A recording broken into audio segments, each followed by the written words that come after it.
Good day, Bushlopians. Welcome back to our short series. This is episode 3. It's spring cleaning and taking care of the essentials on your unit. So we're going to start off with linen. So it's actually quite basic, but we're just going to cover it for the new guys in the industry or the new guys that bought the new units. So with regards to linen, we suggest that you buy linen for the unit so that it has its own linen. So that would be your towels, your bath towels, swimming towels, the bedding inside your unit. We suggest also after every trip, wash the linen, pack it back in the unit. That's why we say keep it in the unit, because if you want to do impromptu trips, it's easy to just hook up and go. Okay, so next would be then just a few tips on cleaning your unit. Some things that we do see, especially on trading units, where guys tend to forget to clean the units. Under your fridge, make sure you take a fridge out every now and again, just clean underneath your fridge. Make sure you clean your stove at least once a year, take it apart completely and just scrub down your stove, get it nice and clean. Inside carpet is a loose carpet, so it's easy to take out.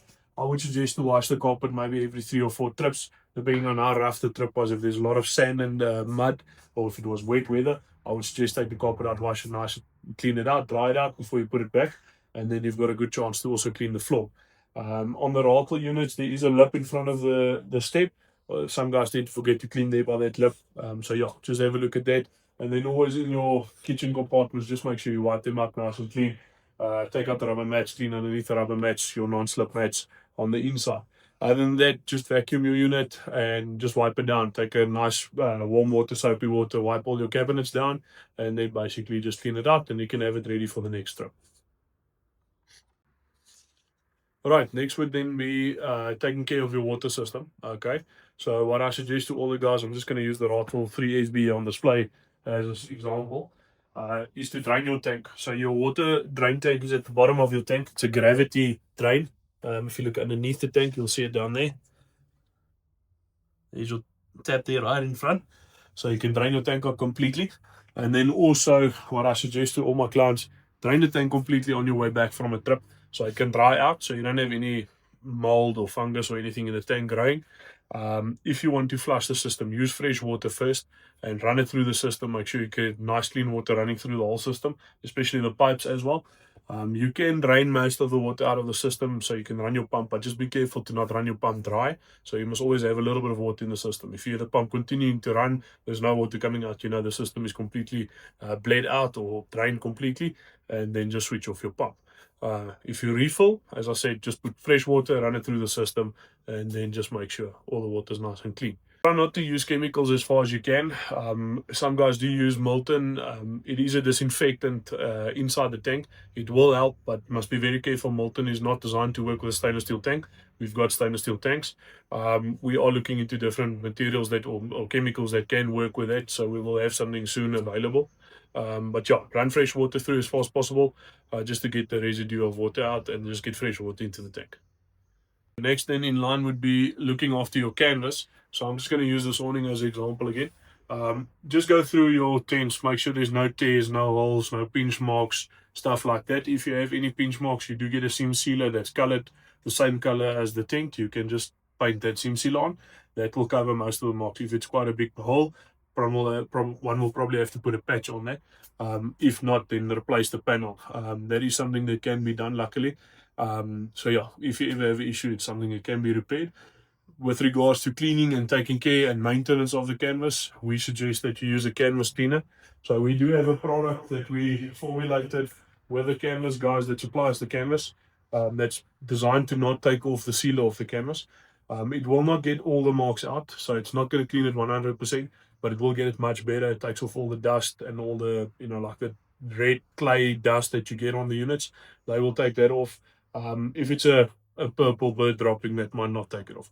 But it is available here in store. It's already formulated. It's got the right formulation just to use on the canvas. You don't have to use any water with this. You can add water onto the canvas and then just hose this on. It's in a spray bottle, so spray it on, leave it for 5 minutes and give it a bit of time to pull in. Then you take a soft sponge or soft brush and start working the area that you want to clean, and then rinse it. If it's not to your satisfaction, you can repeat the process. Just give it a bit of time to sort of bind into the material and also get working onto that grime that you've got on there. One thing that usually gets overlooked on canvas and maintenance of the canvas is the zips. So with regards to zips, just make sure you have a lubricant on it. Water works very well to clean the zips. Sometimes they do unfortunately get dust in them, especially if you do Namibia and Botswana. We all know that white powdery dust that gets in everywhere. Take water. A spray bottle works well. Take water, spray it out first, open your zip, and then clean it out as good as you can. Use a brush, and then something that you can put on that doesn't leave a lot of residue. Please do not use K20. That is the worst thing to use here because it's going to accumulate dust. It's going to become like a grinding paste. So don't use that. That's not the right application here. We want to use a chemical or a spray lubricant called silicone spray. Spaniard makes a nice one. You can use that to put it on your zip. That will give you a bit of lubrication on the zips, make the zips move nice and smooth. That's just something else to look after, especially on your tents, especially coastal camping. You can put silicone spray on anything that you think that might get a bit of rust on it. The zips are unfortunately galvanized, so they might get a bit of rust on them. So please treat them with something like silicone spray, and it will make sure they don't bind up. Okay, next would be restocking your unit. So that will be your perishables and stuff that you maybe finished on your trip.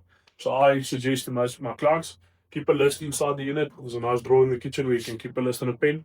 If you use something and it's finished, write it on the list. It makes your shopping experience much easier. When you get back home, you can just replenish as you go. Take out anything that the ants can get into, especially sugar and stuff like that. We do find that some guys tend to forget that, and the ants will climb into the unit and then go after the sugar. So any perishables, take it out, refurbish or replenish, and then pack it back. Leave your unit packed complete.